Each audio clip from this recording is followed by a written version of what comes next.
If you should describe the major demands of the Israeli economy, what would you say? Oh, I guess there are many. I guess I would start with the employment issues with respect to both the ultra-Orthodox population inside of Israel and with respect to the Arab population inside of Israel. So with respect to the ultra-Orthodox, the problem is the men who are not getting the type of education they need from high school and on. And the result is that those who do decide to go to the labor force are coming in with a very low level of human capital, which of course affects how well they can do and how they can do for their family and for the country and everything else. With respect to the Arab Israeli population, a lot of them are learning very, very early on, especially the women, are learning a lot of sciences and computers. But then when they get to the college level, they tend to go into things like education and into health care because of the fact that they're worried about not being able to find jobs. So I think employment opportunities are very, very important for those populations, especially for those who are living inside of the north of the country. That's one issue. You asked me a large question, so you're going to get a large answer. There's an issue of competition inside of Israel. Competition inside of Israel is not always sufficient. That's very, very significant. And the result is that prices in Israel tend to be high. On average, prices in Israel are about 12% higher than they are in the average in the OECD. Now, in order to be able to do that, to increase competition, not that much of it is going to come from within the country because of the fact that it's a small country, so you only have so many firms in each field. You need to open up more to imports, and that's very important in order to be able to increase competition and lower prices inside of Israel. But do you see a reaction in politics on this issue? Oh, there's no question about it. On both of these issues, there's a lot of acts that are being taken in order to try to improve the situation. Not always as much as you need, but the government has for quite a while now been trying to address the entire issue of bringing more imports from outside of the country. In other words, in opening up the country to imports, and of course been investing quite a lot in the Arab Israeli societies. Again, that doesn't mean they're doing all they need to do. In particular, there was discussion early on of creating 3 employment centers that would have a lot of high tech in it. It's near the Arab villages in the north of the country, and that unfortunately hasn't really happened at this point yet. Another point that's very important is addressing the deficit situation inside of Israel.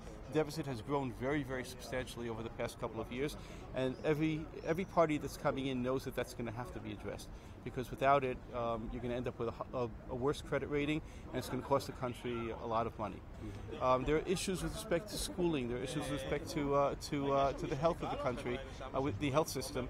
So there are many, many things that the different parties are going to have to look at. All told, the country is doing well, but there are always a lot of things that you can do in order to improve things. In Europe, we see the economy of Israel as a high-tech industry, which means a lot of startups. But is there any result in terms of problems coming out of that?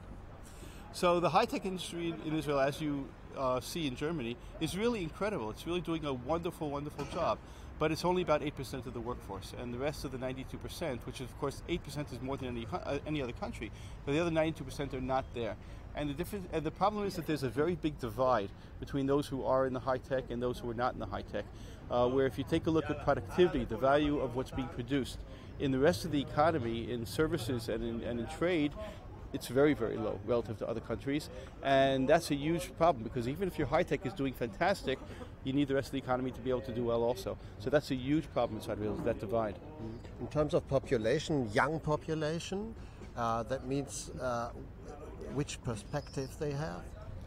I'm not sure what you mean with respect to what perspective, but if we're still on the issue of the high-tech, the young population is getting more and more into the high-tech. In other words, there are some signs of an increase in the percentage who are doing the high-tech. In particular, you're seeing this among the Arab Israeli young women, who are really learning a lot more in high school and starting to go into it more in college also, but it's still a long way from where it needs to be. But there is improvement going on. They have a lot of children. We have a lot of children. We are actually a much younger population, all told, than you see in most OECD countries, but we are aging, and that's very, very important, and it's going to be very crucial for the health system in particular to be able to deal with that. But we have a lot of children, we have a huge fertility rate, and we grow at about a rate of 2% a year. How should the next government react on the economy problems?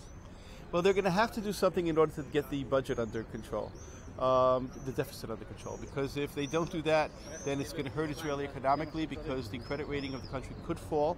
And if the credit rating falls, it's going to cost the country a lot of money. That's going to mean one of two things: either raising taxes or lowering services, neither of one any government really wants to do.